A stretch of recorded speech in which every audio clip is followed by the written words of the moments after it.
Hey, Karu.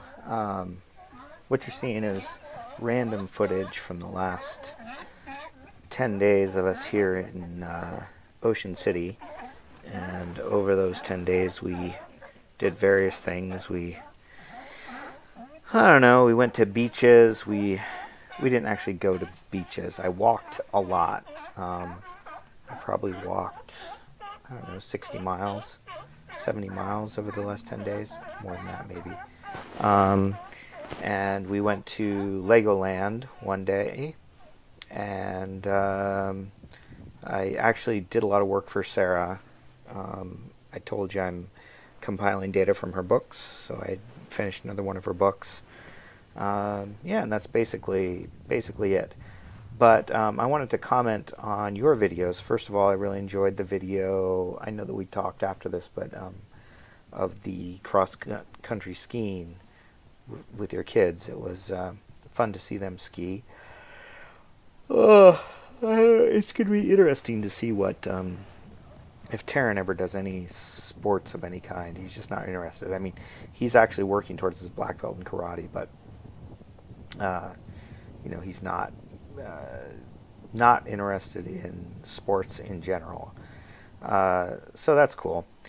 But anyway, it's fun to watch your kids ski, and they look very adept at it. In addition, your remodel of your basement, your interest in detail, your attention to detail, doing those remodels is just it's just so cool. I mean, it's funny because I do a lot of work on my these aren't slugs, even though they kind of look like it. Yes, these are seals. But anyway, the attention to detail that you have when you do these remodels is really impressive.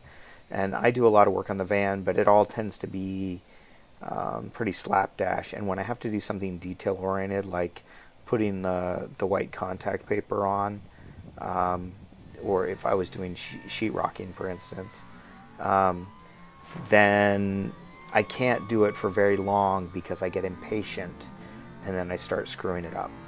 So I feel the need to just either do very little bit or else just do kind of a slapdash job. But I do enjoy working on the van. Actually, I was just talking with Sarah, and ideally, I would like a smaller van than the one we have, and I'd like some changes to the design and layout.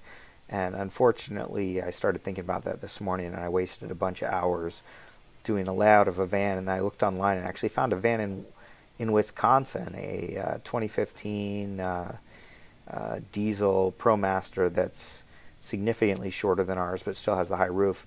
And I could fit the layout of everything I want into it, and it's relatively low mileage and relatively inexpensive. But it would be stupid to do that. So anyway, I wasted a lot of hours on that today, but you know how that goes. Anyway, as you can see, this is Legoland. We actually had a really good time at Legoland. Taryn really enjoyed it. I enjoyed it a lot as well.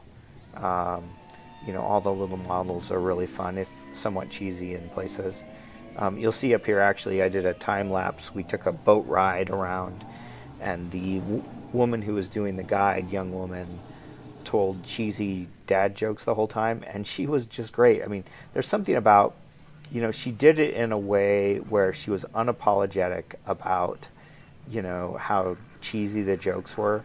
And she didn't even wait to see if we enjoyed it. She didn't need a response from us. She was just telling them and kind of enjoying them herself. And while we went around, as you can see in the boat here. So it was kind of fun doing that.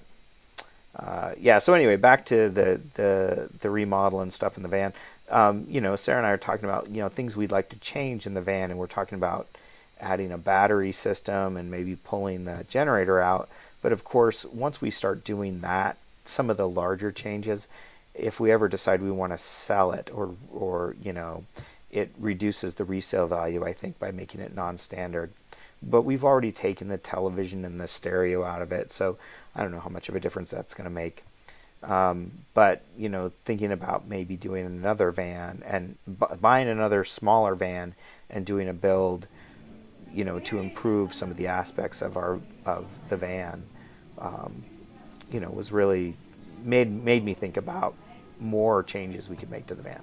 Oh yeah, this was the obviously aquarium. So at the end of Lego, there's a kind of separate aquarium that if you paid a little extra, I think it was like $6 a head, you got to go through this this aquarium, and so we did it, and it was super cool. As you can see by the video footage, it was cooler than I thought it was going to be.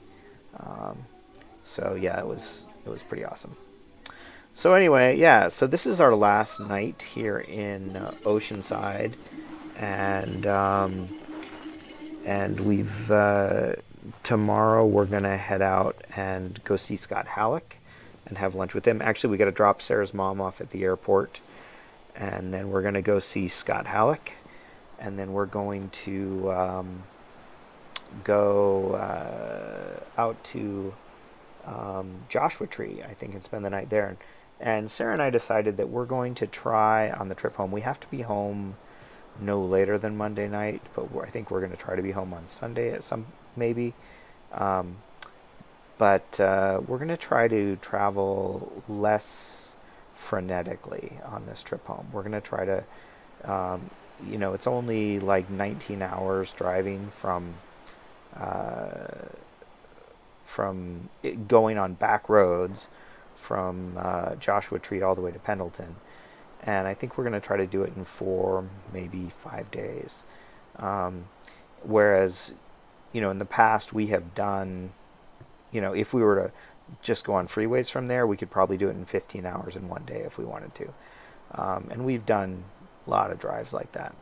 So we're going to try to instead do it in a way that Sarah can work and I can go for walks in the morning and maybe get Taryn out and do some stuff, so that it's less frenetic and maybe a little more sustainable.